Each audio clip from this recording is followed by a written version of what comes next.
Auburn picks up a commitment from a top 150 player, and we tell you why the brewing QB controversy is a positive for the Tigers on this Monday edition of the Uptempo Podcast. You are now listening to the War Report Podcast Network.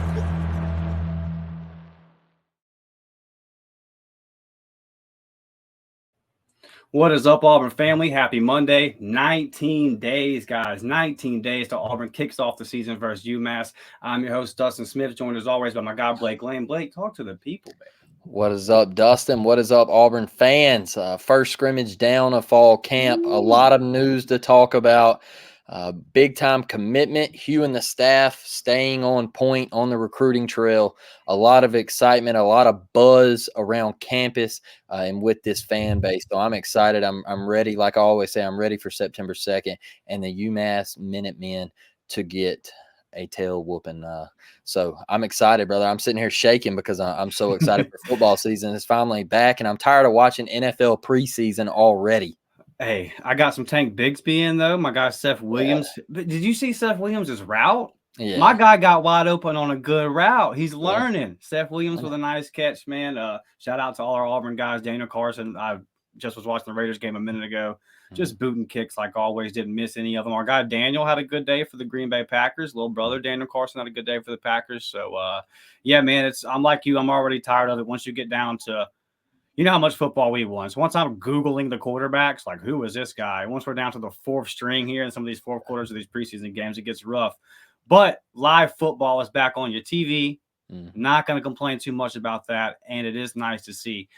Real quick, Blake, we got a big-time commitment on Saturday, our 16th commitment of the class. We've already talked about him a little bit, so we're not going to delve too deep into this one. But like I said, 16th commitment of the class, 10th on defense, so a little bit heavy on the defense side of this one right now. TJ Lindsey, the 4-star, 6'3", 270-pound out of IMG, just moving down from Arkansas. This will be his first year at IMG. 145th ranked player in the nation.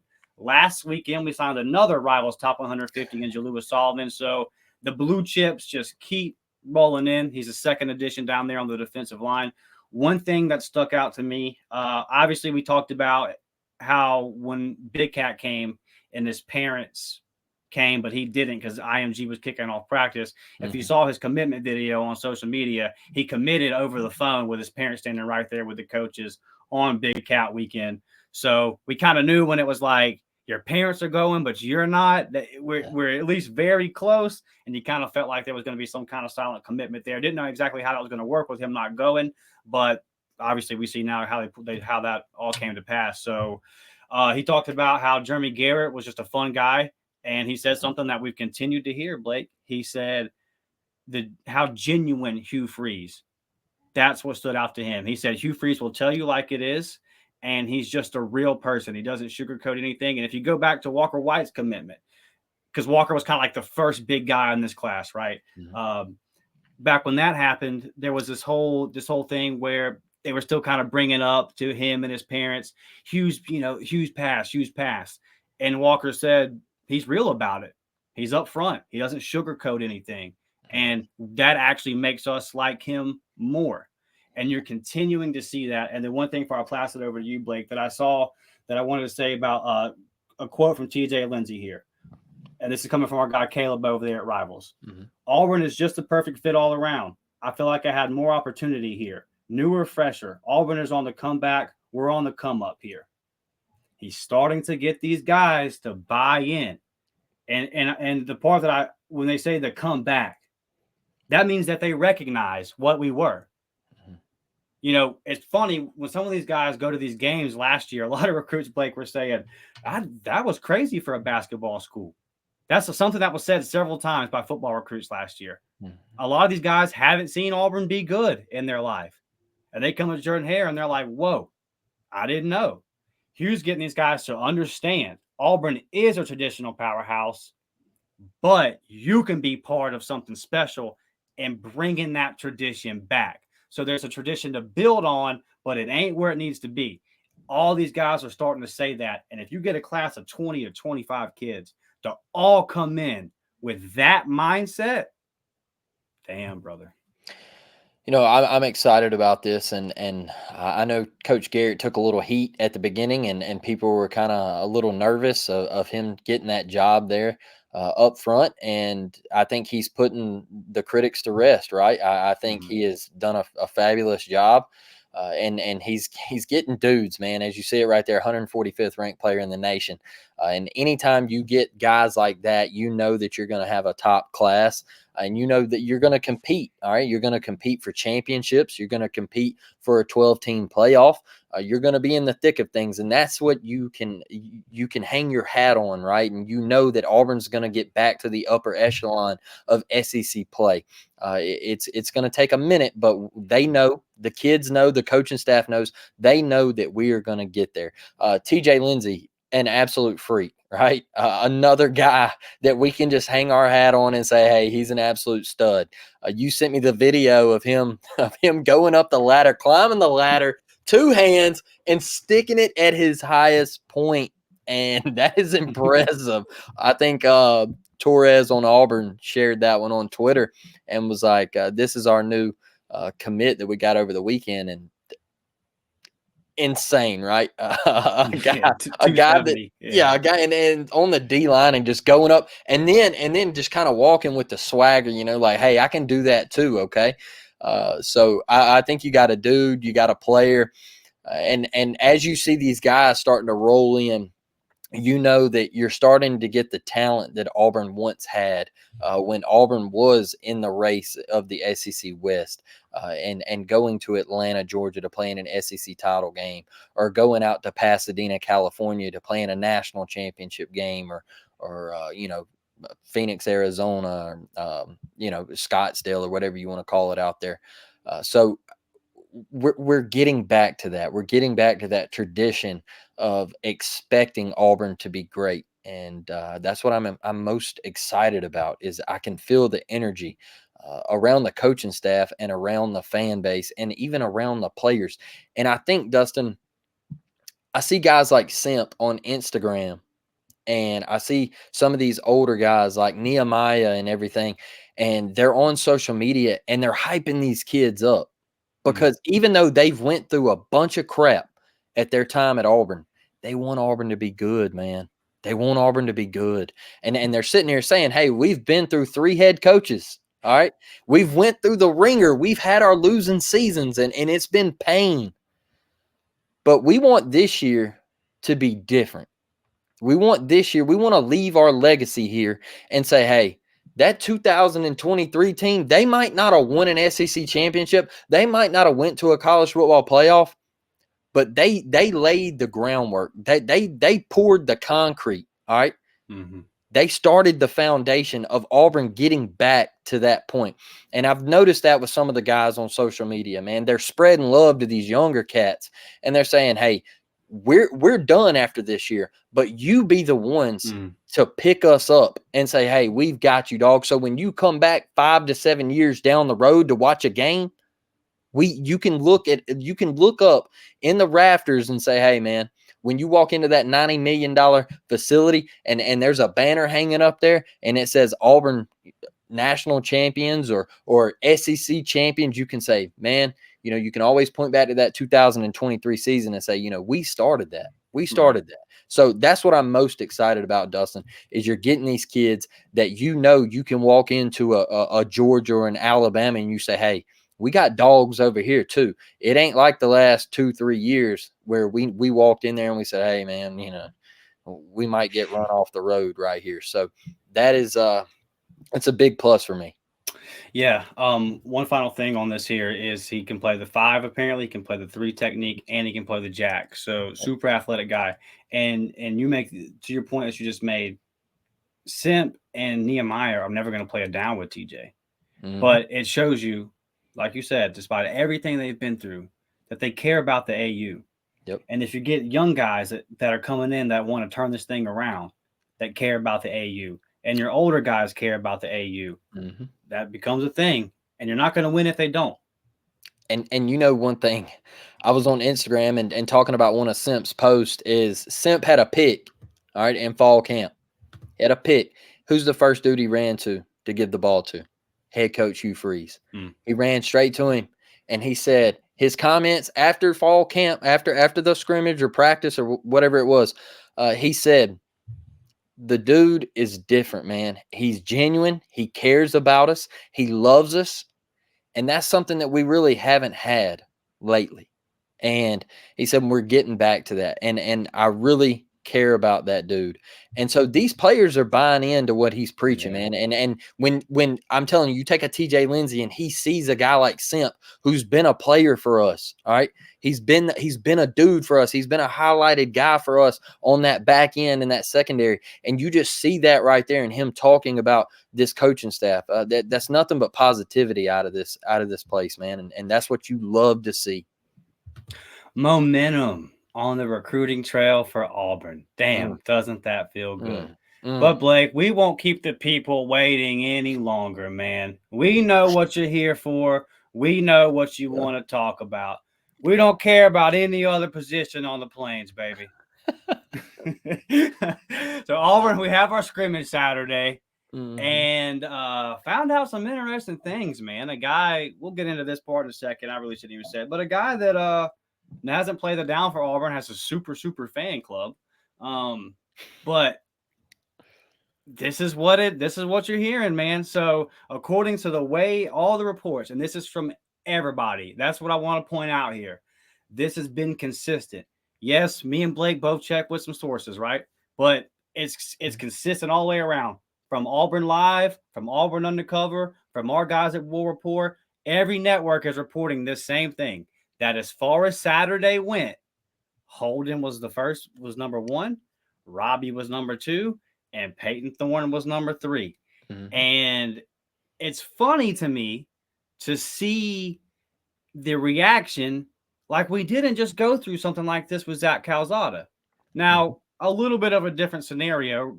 He has a shoulder issues and that kind of thing, but it was, I would say that it was, I guess, probably a little more presumed that Peyton was a starter versus Calzada, you know, but just because of you going and getting the guy, the whole way that it all went down. But here's the thing, man. When you put the pads on, the truth comes out. And I don't want to say, and this is not me saying that this is definite, right? Like, first off, this is all secondhand information. No media was there. So that's the first part that needs to be. But like I said, when you've got 5 different networks reporting the same stuff, you can say, okay. And then there was a little clip, like the 45-second clip that Auburn put out on social media where you saw some of the stuff that you heard. You heard that Robbie made an awesome throw on the run, and then you saw that highlight on the video. So I guess we'll just start here with it, Blake. Peyton Thorne was presumed to be the starter. And this isn't, we talked about this before we started recording. We're not 3 days into fall camp here. And we're a good little bit into fall camp. We're in this thing now. And Hugh Freeze said that after the first scrimmage, I need to cut it down to 2. And then he gets asked about that at the presser after the scrimmage and says, I thought I had it, but now I got to go back and look. And I guess the point that I wanted to make was just, I don't see why people are upset, I guess, because to me, this is a good thing. It doesn't sound like last year, right? Where it was like, guys, no one's taking the job because they're all struggling. Like, no one's ever came out and said, Peyton Thorne's been trash. I haven't heard that. Yep. I've heard that he's had a little bit of struggles and missed some throws. But like, for one, Robbie and Holden were here in the spring, correct? So Peyton's still learning the system a little bit. New guy, 2-year starter, so you would think that he would get it pretty quickly. But I think that's part of it. But I haven't heard anybody say that like Peyton's really struggled or whatever. I just think that he came in, Blake, and then Holden and Robbie said, "Well, watch me do me." Yeah, you know, and it's just not inconceivable that 2 guys got better after another offseason with a guy that we all trust to be a quarterback developer. Is it out of the realm of possibility that after an entire spring, Hugh Freeze has made Robbie Ashford better? No, that's why we hired him. Yep. He's made Holden better. That's why we hired him. That's what we thought we were getting when we hired a guy like Hugh Freeze. But this is it's not going the way we thought, Blake. It's not going the way that everybody thought it was. And you know, I want to say this is you mentioned it just a little bit, is why are you mad? All right. Like I'll be the first to say on Twitter, on the Up Tempo page, okay, on here, I've said it. I think Peyton Thorne's going to be the starter. Then this happens, and I'm sitting here going, hey, look, if Holden's the dude, he's the dude. I'm okay with that because that means Hugh Freeze said, hey, look, man, this guy right here, I didn't recruit him, but I walked into him and I've started coaching him and he can spin it. All right. Why am I going to be mad at that? I'm not. I keep telling you, Hugh's not going to put a shit product on the field. Nope. He's not going to do it. All right. So if Holden Geriner can play and Hugh gives him the job, that means he's a dude. All right. That means Hugh has 100% faith and trust him to go out there and win a dang football game. Why are you mad? Why are you upset? If Robbie Ashford wins the starting quarterback job, why are you mad? All right. I don't care that he threw for 49% completions last year. His completion percentage was like that. I don't care. Okay. Because Hugh Freeze can make improvements. Look at Bo Wallace, man. Go back and watch that dude. Was he the greatest quarterback? No. But he made improvements and he won football games. Right. So guys can get better. Guys can get better. Stop getting ticked off and getting on social media and just, oh, if this guy wins it, we're in trouble. No, we're not. Okay. I'll be the first to say, Dustin, you know this. I've said, hey, I told you a couple weeks ago, I think Peyton gives us the best chance to win football games. All right. Well, now I get word that he's holding on to the ball way too long. And then when he has a clean pocket, he took off a couple times when he didn't need to. All right. He made some really good throws. Robbie made some really good throws. Then he missed a wide open touchdown by 10 yards. All right. Then Holden Geriner, he made some really good throws, and then he missed some. So all three quarterbacks did some things really well, and then they had a few mistakes. I'm okay with that. You want to know why, Dustin? Because like you said, it is a competition, and we're sitting here seeing three guys go toe-to-toe, and they want to win the job.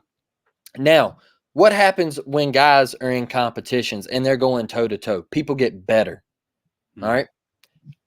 Maybe that's the case with Holden Geriner, right? People kept saying in the spring, hey, this guy, he's coming on. He's coming on. Watch out for Holden, all right? He went to the pro day and threw for those guys, and he was throwing absolute darts, and people kept saying to that, oh, well, it's not against a pass rush, and he's throwing against air and all of this stuff. Look, now you're seeing him. You see him. I'm not going to sit here and say you've seen him in A-Day because A-Day was a freaking Cat 5 hurricane. So you see him in fall camp and you're getting word that the dude's throwing dots. You're seeing clips from the social media team, him dropping it in a bucket over Zion Puckett. All right. You're seeing him run with the ones. Why are we mad? Why are we sitting here arguing over who's going to be QB1? I was told today that, hey, this guy's got to be QB1 to win us football games. And I was like, well, yeah, you know, it's a big part of it. And then a guy says, well, yeah, it's a big part of it, but it's the main part of it. Okay. Look, I've seen NFL teams win a Super Bowl with Trent Dilfer at quarterback. All right. So that's not the only part of it. My Bucks won with Brad Johnson back in the day. Hey, now, come on. Listen, be fair. A little bit of a different game, right? Yeah. That was 2003, and obviously our recent one was with Tom Brady. But Yeah. but it's just Lamar Jackson ain't won one yet, has he? No. Oh, okay. Yeah. There you go. One of the best quarterbacks in the NFL. All right. And he's electrifying, can take it 80, 90 yards at any chance, any moment he gets, he can be gone like that. All right.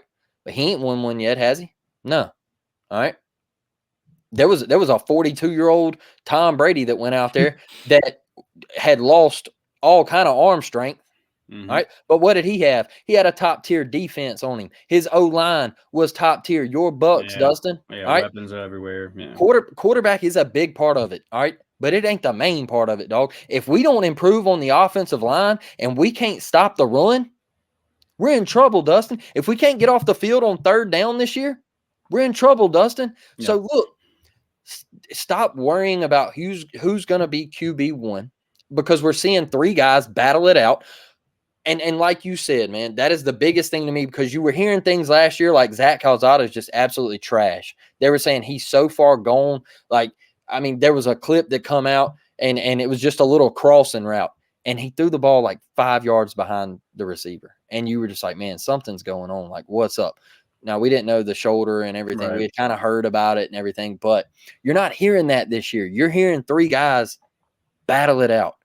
So, and another thing about this list, I'm not going to go too in depth in this, but when one guy comes out and he says, hey, I've heard this, I was told this by people, who are around it. All right. And what we got to see and everything like that, and the Auburn media, what we're all hearing, he says it. And then everybody comes out and says, oh, that's blasphemy. That's not true. Here we go again. But then everybody else says the same thing. Like, what are we doing? We just got to stop, man. Reel it back in. Reel it back in. Okay. Like, we've heard the same thing. Reel it back in. Calm down. Take a deep breath, like I always tell you to do. Auburn's going to be okay. There's still another scrimmage. All right. There's still plenty of more time to iron this thing out. Okay. But what everybody said, there was even a former player. All right. There was even a former player who kind of come out on Twitter and was like, hey, look, like, I don't think it's a lie. Like, some people might have a little different. They might have their 3 guys a little different, but from what I saw, I don't think it's that far off, So everybody that thinks that this is just blasphemy and just the worst list ever, because you were so stuck on Peyton Thorne just being the automatic guy, reel it back in a little bit. All right. Hugh's going to go watch the film. He's going to go watch the tape. They're going to get their tails back out there and they're going to keep practicing. And we'll come to a decision. And whoever trots out there for UMass, you back his ass 150% and you get behind him. And that's who the quarterback is, man. And I do not care that Holden Geriner has only played 3 snaps against Missouri. Yeah.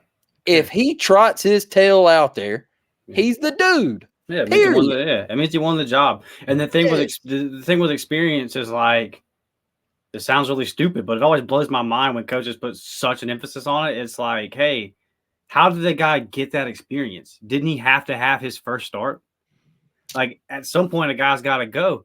And if this is not inconceivable, it's not out of the realm of possibility. It's not some off the wall thing that a guy like Holden, who was a high ranked prospect, came in last year. And we heard last year, players on the defense last year were saying, hey, that thing Holden can spin.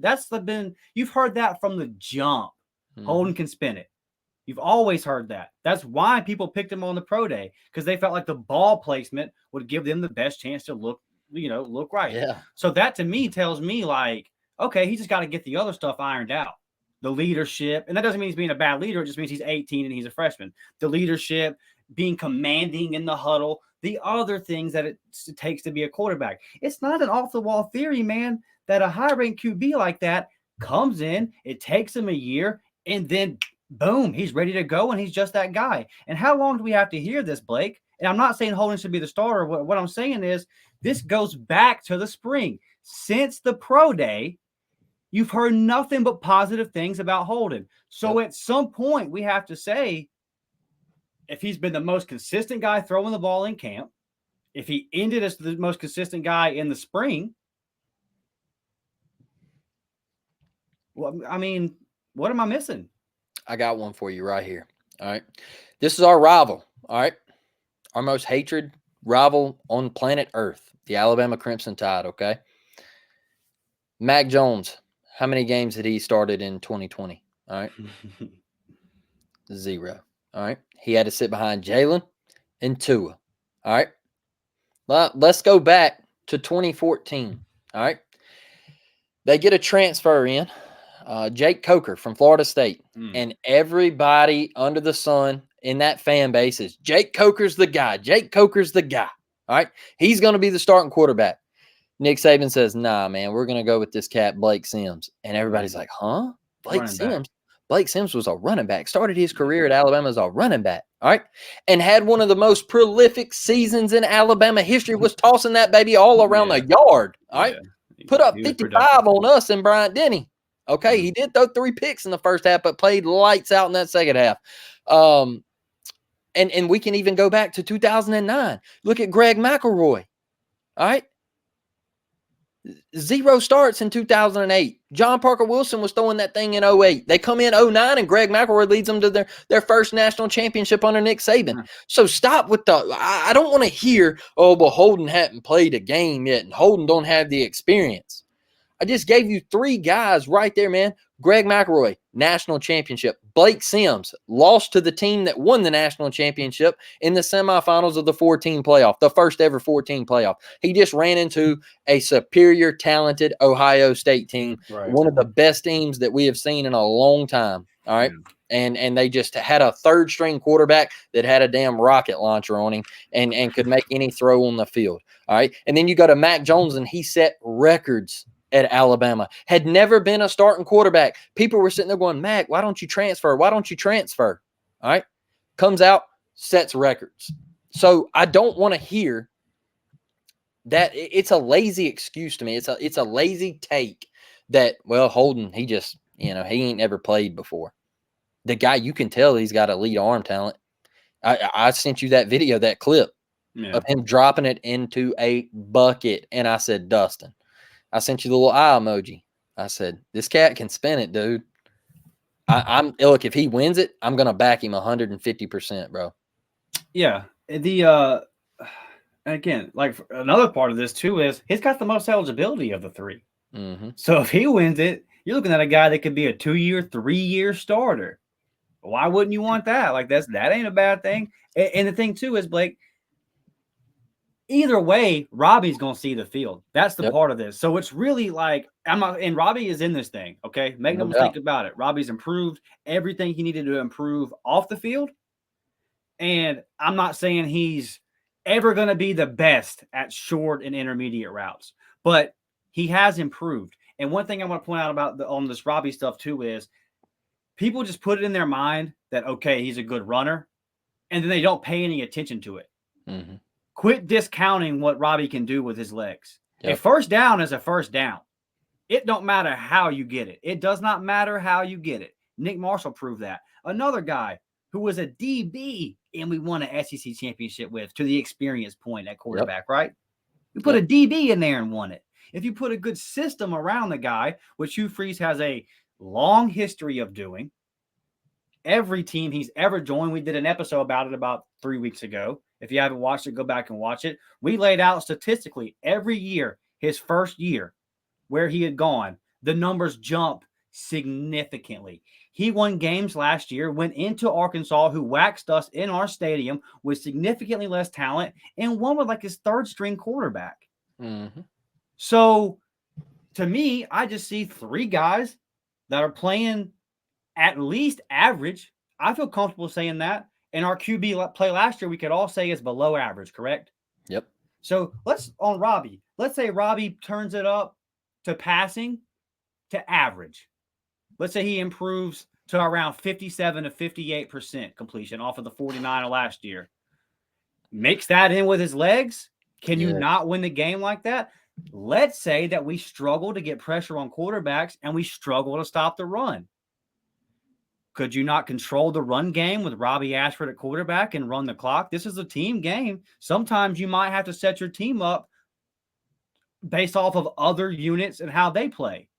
You see what I'm saying? Like, if our defense struggles at certain things, we might not come out here and air the ball out 45 times a game if our defense struggles to stop. And I'm not saying that's going to happen. I'm just saying, like, there's different scenarios that play into the way that you're going to set up what your strategy is. Hugh showed last year at Liberty and has shown throughout his career, no matter who my quarterback is, I will have a game plan, a competent game plan to put the best system around his abilities in what he does best. Yep. And the guys that have seen just the 20-minute to 30-minute windows they get at media day, they say that Robbie's reps look a lot different than Holden and Peyton's. There's a lot more QB jaws, a lot more RPOs, a lot more runs and quick screens and things of that nature.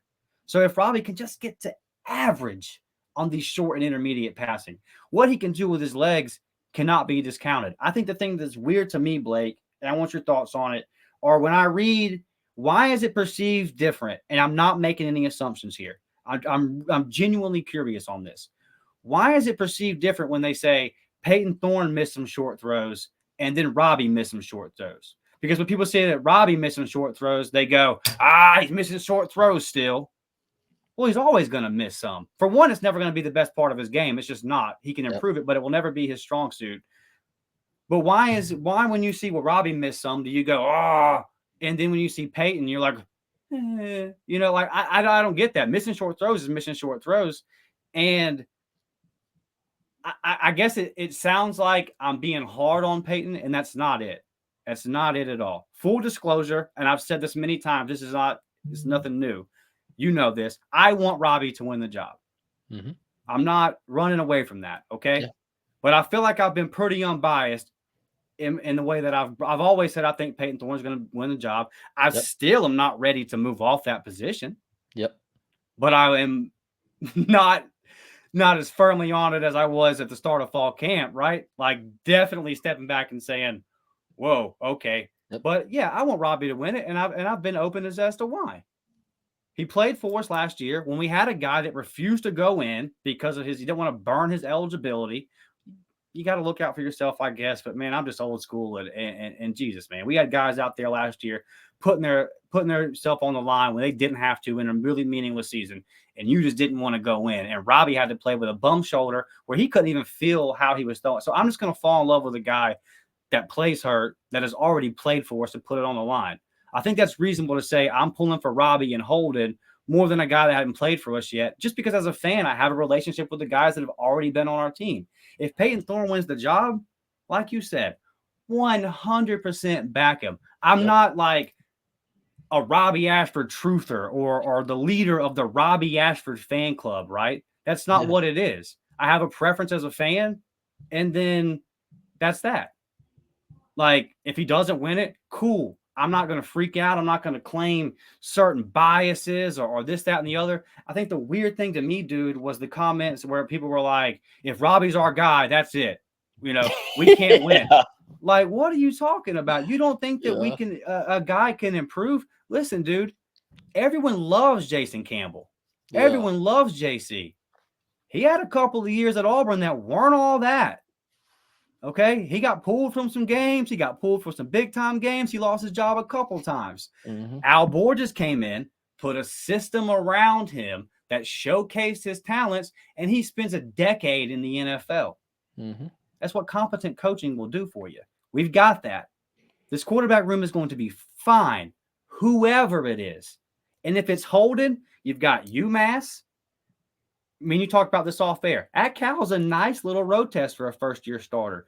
For that to be your first road game, it's not super daunting. It wouldn't be like going to Happy Valley or something like that. It's a nice one that's manageable. It's a little difficult just because of the trip. It's your first road test, all that kind of stuff, a 10-9, 10:45 start or whatever it's going to be, 9:45, whatever in the hell. But it'll be a nice little test, and then you come back for Sanford. So you've got 3 games right there, if it is Holden, to where you're like, okay, cool.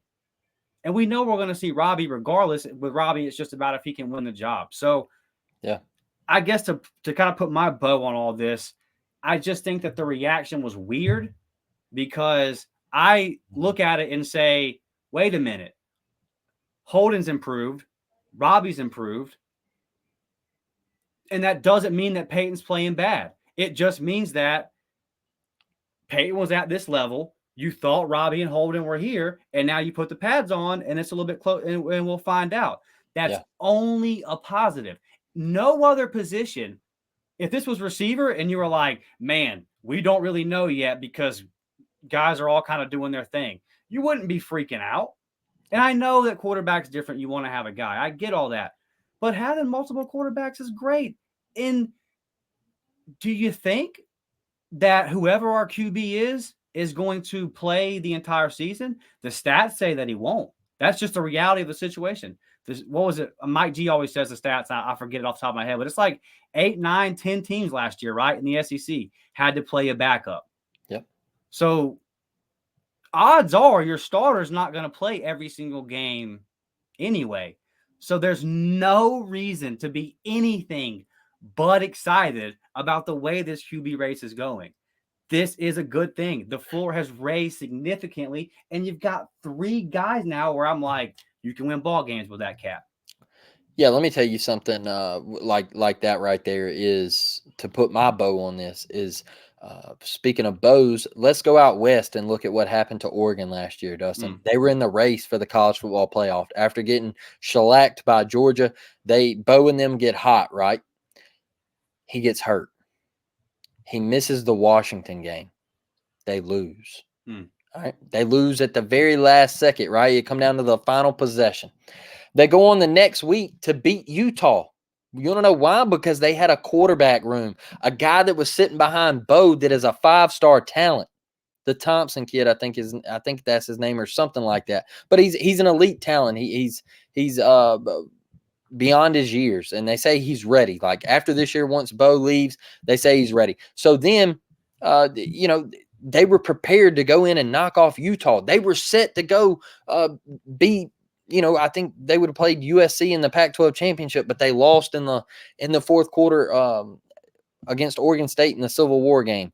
But they were still competitive right there with Oregon State in that game. So, like you're saying, if a guy gets hurt, I can look at this quarterback room just like Oregon could last year and say, hey, you know what? It's not falling. All right. The sky's not falling. We got dudes behind our starter that can win us football games. Don't freak out. Don't panic. We can go to our second. Now we can go to our third guy, and we can still sit here and say, hey, look, we're deep at quarterback now. All right. Well, I trust this guy trotting onto the field right here if somebody goes down with an injury.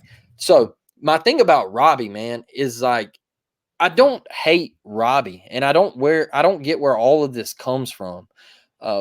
The dude laid it on the line for you last year, like you said. And I want to point something out is like the Mississippi State game last year. Who was standing right next to Cadillac after that loss with a towel around his neck, with his head down, and he looked defeated. He looked defeated. It was Robbie Ashford. He was standing right next to Cadillac, man. And I remember it as Cadillac said, hey, baby, it's about love. We lost, all right? But we really won, At the end of the day, he's like, I hate to be like that, but we really won, man. He's like, y'all had like 3 days to prepare for this game. Right. Like, come on, man. And he's like, y'all took a damn 9-win team to overtime. Like, should have won the game. But Robbie Ashford was there, man. All the exciting plays he made that night and just bringing the offense alive. And I look at the Alabama game and him scoring that first touchdown and him just bouncing up and you can tell he loves Auburn, man. He wants to be Auburn's quarterback. You can tell he's got a deep passion right here. Right? He's got a fire that burns inside of him to be Auburn's quarterback. And when I hear this fan base sit here and go, oh, man, that Robbie, he's trash, man. There ain't no way we can win with him. Well, where would we have been last year without him? I mean, what, another 2012, 3-9? Well, you would have got to see Holden sit back there and get beat to sleep. Man. Yeah, he would have died. So I'm tired of the Robbie stuff. I'm tired of all the disagreements with the quarterback race. Let's just take a deep breath. Mm-hmm. All right. I still think, like you said, I still think Peyton wins the job. But if he doesn't, guess what? It's okay. Yep. It is okay. So, Dustin, let's move on. Yes, sir. Blake, my laptop is dying, so I'm going to plug it in real quick. And while I pop out of here, talk to the people about Home Field, man, and what they got going on. Yes, sir. Home Field Apparel, 15% off your first purchase using Uptempo right there at checkout. Look, Home Field offers everything for Auburn, right? They offer some championship basketball tees. I know I wear my blue one all the time, the throwback Bo Jackson baby blue with the orange lettering. I love that shirt. Super comfortable. Me and Dustin, we always say – read the directions before you wash them. because we got caught right there. But look, they sell great products, man. I'm telling you, these shirts are super comfortable, and they have like over 150 schools. Like we always say, if you have somebody in your family member, like an LSU fan, I know Dustin, one of his best friends is an LSU guy. Go get your stuff from Home Field. It's an awesome company, and we are glad that they are with us and sponsoring us, Dustin. Yes, sir. One more announcement, guys. So next Tuesday, not this coming one, but the following, August 22nd, 7 p.m., we're going to do our first live show. So we really want all you guys to get in there, man, and participate. Kind of like a wrap-up of our kickoff, our countdown to kickoff series with all the guests we've had on Jake. We've had the guys from the War Report, our guy Nathan from UMass. Shout out to all our guests. We really enjoyed it. Our guy Caleb from Rivals. Going to try to get as many of those guys back in as we can. Pop in, do a little, have some guests. We want you guys to get in here and interact with us. We really want it to kind of be a wrap-up of that series and to signify, baby, we're right here. We're ready to kick this thing off, and we're looking into exactly what nights, how we want to do live shows in the future. Obviously, we want to set up one once a week for you guys. Y'all can use the membership perks and get in there and do all that kind of stuff. But listen, August 22nd, 7 p.m. Holler at us real quick. You want to put the memberships up, Blake? Yeah, man, throw them up there. Let's talk about them real quick. And we want to thank everybody that has joined as a member. We greatly appreciate you. We are going to bring you some amazing content. You can check out the $3.99 a month JV squad. You just see it right there. And if you're on audio, it is a members only live chat, member shout outs, priority reply to comments, early access to videos. And we are making up some exclusive gifts for the JV squad. And then you can hop over if you're interested in the $5.99 a month varsity squad. Look, people, this is the one I'm most excited about. Obviously, you're going to get discounted merchandise. We're going to give some things away throughout the season. I'm really thinking about doing a ticket giveaway. If we can get some people involved in this, we've even thought about branching that over into the JV squad as well, and just to get people excited about Auburn football once again. Watching the film with Auburn baseball, we have gotten the go on also doing some basketball and throwing in some football stuff if we want. So yeah, I'll be doing. We don't want to include on our guy Ike. He does a great job. So we're not really going to be doing a whole lot outside of baseball. But one thing that we are going to do with football is recruiting. We can throw up some huddles of some guys and kind of go through some recruiting stuff, and also can kind of break down some of the stuff that I get on my travels throughout the season. So that'll be a cool part of that as well.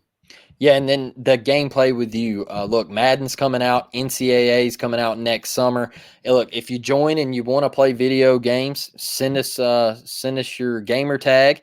We're both Xbox guys. We will link up, get you in a party, and we can play, man. We can flick the sticks, and we will have a game day group chat. We will set that all up. We will talk about Auburn football, basketball, baseball, whatever you guys want to talk about.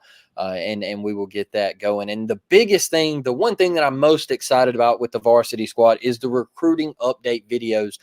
Myself and Dustin, we are going to be on the road a good bit of this high school football season, going to see some guys that Auburn is either interested in or we have committed. So Dustin has even talked about going to Andalusia to see that. So that is going to be exciting. I know Perry and Bryce and all of those guys, man, they're right here around the house in Mobile, and there's a lot of talent in this area, and we want to go watch these guys play, give you updates of what they're doing in the high school game, and I think that will be really, really fire for you guys to see. Yes, sir. I know we are headed for big things on this channel, and like I always say, always give thanks to this dude right here, man. Go follow him on Twitter, whatever kind of social media. He has been a major help not only me, but to this network that we're on with the War Report. I see him always shouting out the college loop and always jumping in when I can't. To the War Report's live shows and everything, man. Dustin, this dude did a video while my wife was giving birth. All right, we had a Friday show coming out, and I got a call saying get to the hospital, and I text Dustin. I said, Dustin, I'm not going to be able to do the show, brother. I'm so sorry. And this guy comes through. So go follow him. Go listen to his takes. He's a heck of a dude, and he works his tail off. So, Dustin, sir. I appreciate you, man. Well, I love you, buddy. I appreciate you. And we're grinding. We're like the subs are just through the roof. And yeah, I'm just super proud to be doing this with you, man. It's been awesome. It really has. So you're my boy. And one more thing on the memberships too is I will be the 25th Baker. I will be at Baker to watch Bryce Kane, and then the following Friday I'm going to be in Auburn for the UMass game. So that Friday night, I will be at Phoenix City and trying to work out something that probably will be able to where I can be on the sidelines and maybe get some interviews and stuff. So a lot of guys there. Dylan Upshaw, Spencer Waldrop, those are 25 or 24 and 25 guys. And then who knows, man, we'll get some Cam Coleman and we'll just see. Yeah. We'll just see, that one's never over. And we have a new sponsorship that we will be announcing most likely Wednesday, if not Wednesday for sure Friday. But we have a new sponsorship, and you will understand what I'm saying whenever we announce it. That's going to play into the membership perks as well. Got some new merchandise coming out soon on the War Report website, so you'll get discounts on that. So listen, guys, to the people that have already shouted us out, really appreciate you. And join the memberships. We appreciate you. And to our guy, speaking on that, I wanted to address something here, and this kind of goes into our last segment, but I didn't want to leave it here. Our guy Dax Lee, and shout out to our guy Dax, right? He asked this question. I think we've kind of answered this, but I told him that we would address this specifically. So he asked the question, with our QB situation, how do we prevent the negative outcry when half the fan base doesn't like the choice? And I know this kind of ties in, but I told him we were going to read it out. So I would just say, Dax, that's tough, brother. And we just talked about, that's the part of it. You see it in the pros. You see it in every QB battle. For some reason, people get emotional about who they think should be the QB. And like we just said here, we just encourage you guys to just support whoever, man. I understand you have your preference. Like I said, Robbie's my preference, but like, I'm not out. I don't care, dude. I don't care. If it's Hank Brown, start Hank Brown. I don't care. If Jeremiah Wright, I don't care, bro. Like whoever is the guy. So, but yeah, if you get in those memberships, man, we'll try to get your questions in here and shout them out. One thing about this scrimmage, Blake, is that obviously all the quarterback talk, right? But I'm just willing to say this part right here. Going back to 2003, Cadillac, Ronnie Brown, Brandon Jacobs had the transfer because he wasn't getting no reps. He was busting kids' heads on wedges on the special teams. Just killed a kid from Vanderbilt. He was going off for like $180 when he was getting in the games of our blowouts. So Brandon Jacobs had the transfer. Obviously went on to win rings with the Giants. So just goodness gracious. Like that's a guy that was a stud in the NFL, was third string. And then Trey Smith, the GOAT. Yes. was your fourth string running back. So that 03 backfield was just special, man. And I'm not saying that this one right here in 2023, 20 years later, is going to be better. But what I will say is that, and it's funny that the best running back in that room is now coaching this room, but I would say this is the best one since. I feel comfortable saying that because I don't know how much more you got to see. You know what Jarquez Hunter is. Tank had 9 carries for 52 yards for the Jags yesterday, doing his thing in the NFL. And there were points where I thought Jarquez was better last year. And so Jarquez is that dude. He's going to play a long time in the NFL. This all goes without saying. Love having him back. Glad that he's out there getting it. Jarquez going to kill it this year. You saw my bold prediction. I think he's going to straight eat. And that's not a hot take. But Damari continues to bust off runs. And then and we hear that Shorter busted off a slant route, right? The receiver Shorter. So, and I'm making the point on him because he was a guy that we thought he was too hurt. This is kind of what he would alluded to. As the media days, he pops. He's having a good fall camp, making some plays. And then Batee, apparently really having a day.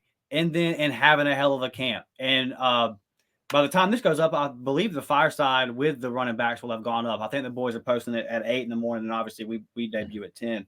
And if not, you're going to see it today anyway. It comes out on Monday. So check that out. You'll see the chemistry between those guys. And but just the depth in this running back room, Blake, I just feel good. I would if we got down to Sean Jackson being the number one, I would say, okay.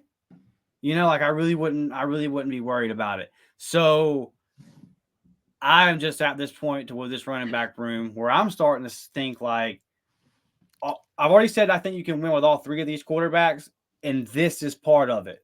Yep. Because no matter who it is, they're going to go. DeMauri's ready to go off. And like Jeremiah Cobb's that dude. His pass blocking is elite. You're already hearing that. He understands the passing. I guarantee you by the end of the year, Jeremiah Cobb will be our best running back in passing downs. He'll be right up there with Jarquez. He knows his assignments in blocking. He's good at it. He's really good at routes. We've heard they've already been throwing to him several deep routes, several wheel routes to Jeremiah. This running back room is stupid, and it's going to remind people, Blake, in case they forgot who the hell RBU is. Make no mistake about it. It ain't Georgia. It ain't LSU. It ain't Bama. I don't give a damn what they've done over the past 5 or 10 years. Running back U has always and will always be Auburn University. And we are going to run the ball up some people's ass this fall, Blake. Yeah, that brings chills, bro. Like that brings chills because one of my favorite things of me growing up in my teenage years, man, was Kenny getting off the bus. All right, Woo, going for 2. He said, "I'm going for 200," and somehow we lost that game. But that's voodoo magic, bro. Yeah. That was a voodoo game for real. Like some lady down on the bayou had some chicken legs and some Tuberville hair. I tell you what. I know I make this. You mentioned my buddy LSU fan. I make this joke with him all the time. We were playing the devil for 20 years. When we lit up those cigars in 1997 and we walked off the field smoking the cigars, some old voodoo lady from the bayou snuck on the field, scooped up the ashes of our cigar smoke and got some butts and took that and put them in a pentagram or something because that game was dumb. Rushed for 218. We missed, 6 field goals? A good field goal kicker. Oh. Yeah, man, it gives me chills because I want to get back to those days, of just Auburn just being smash mouth, right? And look, I know Hugh's going to throw it around the yard and everything, but I also want the days of Auburn being able to line up and get 2 yards for a first down. Okay, and I feel like we are so far away from, we got so far away from that where, you used to know, but hey, Brad Lester, 4th and 2, all right, bang, we were getting it, all right. Kenny Irons, all right. You can go down to Michael Dyer, all right, and just the guys that you can just keep going. Rudy Johnson, Stephen Davis, yes, and the best backfield since 2003. Woo! That gets me excited. Even better than that 2010 backfield. Yeah, okay. It looked like Cap was right. Cameron Artis-Payne, great. Ben Tate had good years in the NFL. We have always had good backs, man. But I just this one right here, like, man, because when you tell me that, when I'm hearing like consistently, Batiste that dude. Mm-hmm. Okay, well I know Jarquez is that dude, and then you've got Hugh coming out and saying, "I really underestimated Damari." 50-yard run, 50-yard run. Like, okay, and if you are struggling in the passing game, if you do start Holden as a true freshman, you've got a run game that you can lean on. Mm-hmm. And Blake, like, going back to A-Day, and this is the part, this will ask you this. Are you concerned? Because we go back to A-Day and we say we couldn't get much because it was played in Hurricane Ivan, right? Mm-hmm. But that was a tough one. Yeah. You go back to A-Day and you saw a lot of long runs. And you go back for the notes from the scrimmage and you've seen some highlights, and it seems like a lot of long runs are being busted off. So this is the part about scrimmages that always makes you go, So now the question that I've developed is, are we just really good at running the ball? Do we suck at defending the run? Or is it kind of a combination of them both? It throws up to how good is this offensive line? Are we going to see a completely different style of Auburn football? Are we going to see an offensive line that is going to move people? I do have my concerns now, like a little bit with the front seven and everything. But what I've also heard is, I want to highlight this, is I heard Eugene Asante was blowing people up this weekend. I heard he was behind the line of scrimmage, tackles for loss. I heard he was demolishing people. All right. I heard Larry Nix III from North Texas. I heard that he was abusing people, that he's sideline to sideline all over the field. Austin Keys was making plays. That's exciting. The D line, I think we're going to be okay. I'm not going to panic just yet. Yeah. Because I do think our backfield is different. I think they are different. I think those guys, and why I asked you like going to 2010 and everything is because like Batee, I kind of like get these flashes of just seeing him being like that Corey Grant kind of guy where he just gets it and bang, tail lights, right? Sweeps Sweeps, makes a guy miss, bang to the house, or 30, 40-yard gain, whatever. But I also told you like it's kind of hard when you play yourself to kind of see where you're at, right? So I'm excited. I liked everything I heard. Now, Damari, I know he's got a new nickname. I said it a month and a half ago. I think Damari is going to pop, man. Yeah, I do. I think he's going to go off. And I think you're going to have, 3 guys where you can say, hey, look, I mean, obviously you're going to have everybody, but I think you're going to have 3 guys that you're going to have a 3-headed monster where you say, hey, these 3 guys can get it at any moment of the game. If you look over there and you saying, hey, man, 2-7, all right, and he's tapping. He's saying, hey, man, I need a breather. I just busted off one for 40. Like, let me get some wind over on the sideline. Let me get a little sip of water. All right, and then you're going to look over there and, hey, Damari, bang, here you go. Here's your chance, all right? And then you got Batee out of the backfield, catching the little hot routes, and bubble screens. Yeah, bubble screens and things like that, the end arounds and all that, man. Him just getting out in space and making people miss. And I just, man, I just think we're that talented. And it's kind of hard for me to sit here and go, well, we can't stop the run. And I saw people on social media saying, oh, here we go again. We can't stop the run. But then I hear Jalen McLeod showing out. Marcus Harris is showing out. Elijah McAllister. Apparently Elijah McAllister, yeah. Like, so I'm not going to sit here and get nervous just yet. Now, if we go out to Cal and Cal starts ripping us, Cal starts ripping us, then I'm going to say, oh, boy, But I don't think that's going to happen. So I'm excited, dude. Like I've told you 2 times this episode, like I've gotten chills sitting here just thinking about it. In Jordan-Hare Stadium, September 2nd. Like I'm ready. Yeah, I cannot wait to see Hugh bust out them tiger-eyed double doors for the first time. Bro. Like that eye of the tiger comes over the PA. I didn't see the accusations that we pump in crowd noise.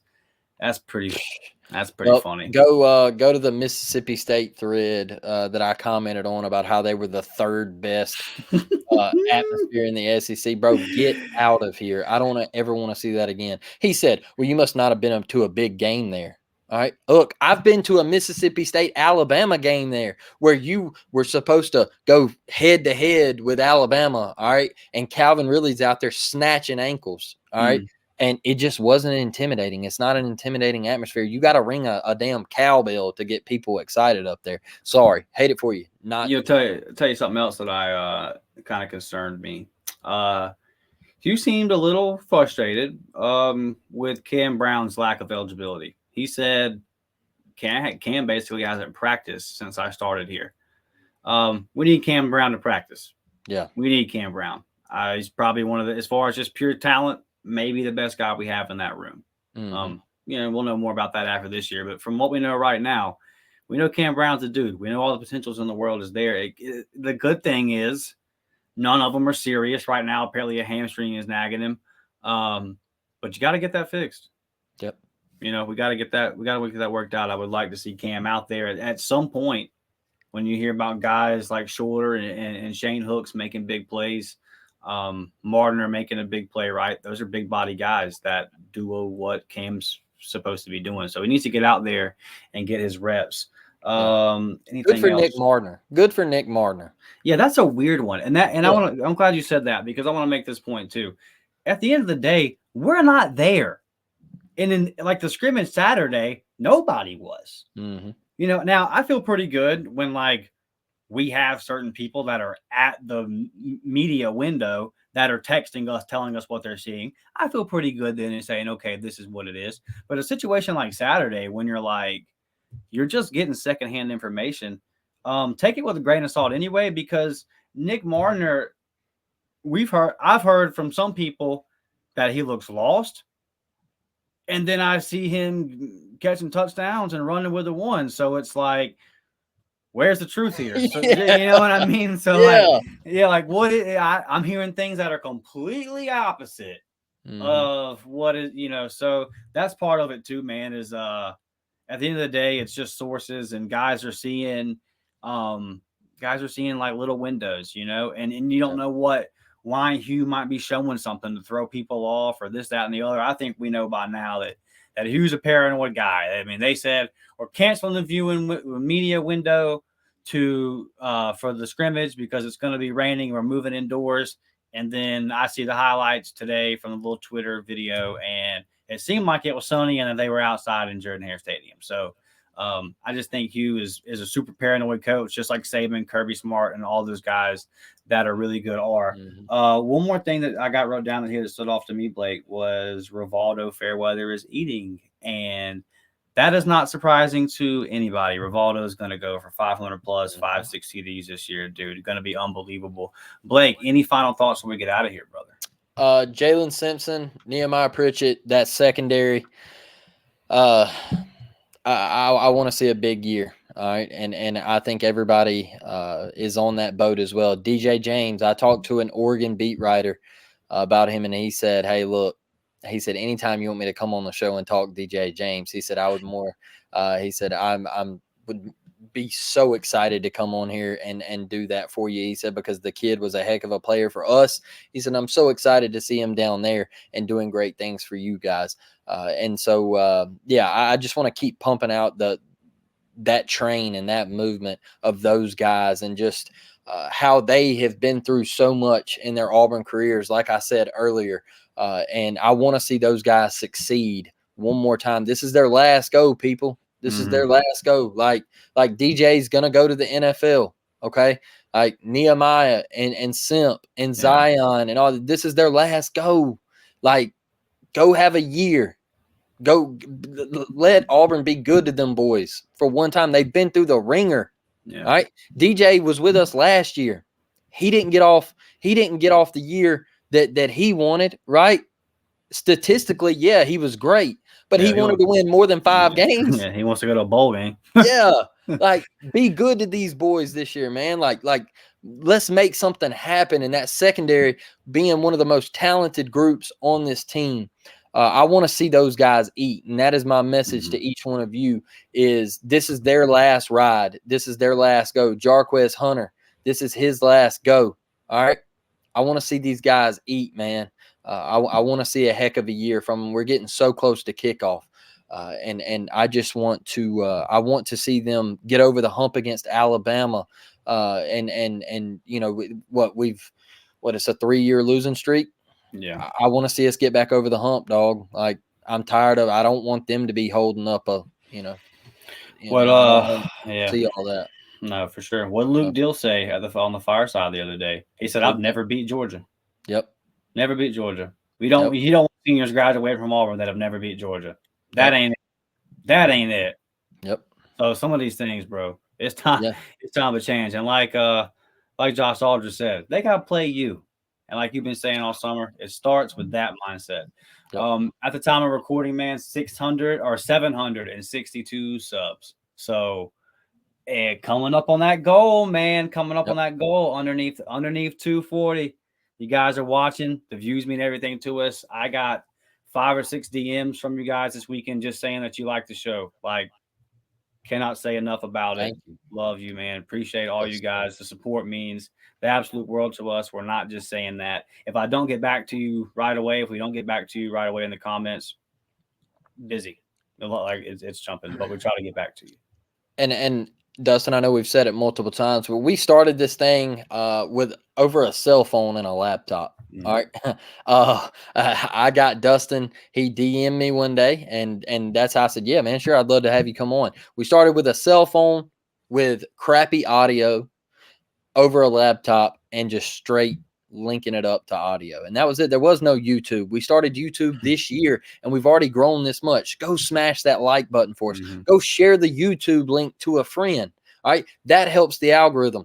Blow this thing up. We appreciate each and every one of you. Memberships, non-member, if you like the video, whatever, if you watch us, we appreciate your view, everything. We ride with the ones that ride with us, and we will always have your backs just like you guys have ours. So we're going to wrap this one up. We will see you Wednesday, 10 a.m. Yes, Be sir. right back here. We got a good one coming up for you then. We thank you. War Damn Eagle. We'll see you on that one. War damn, baby.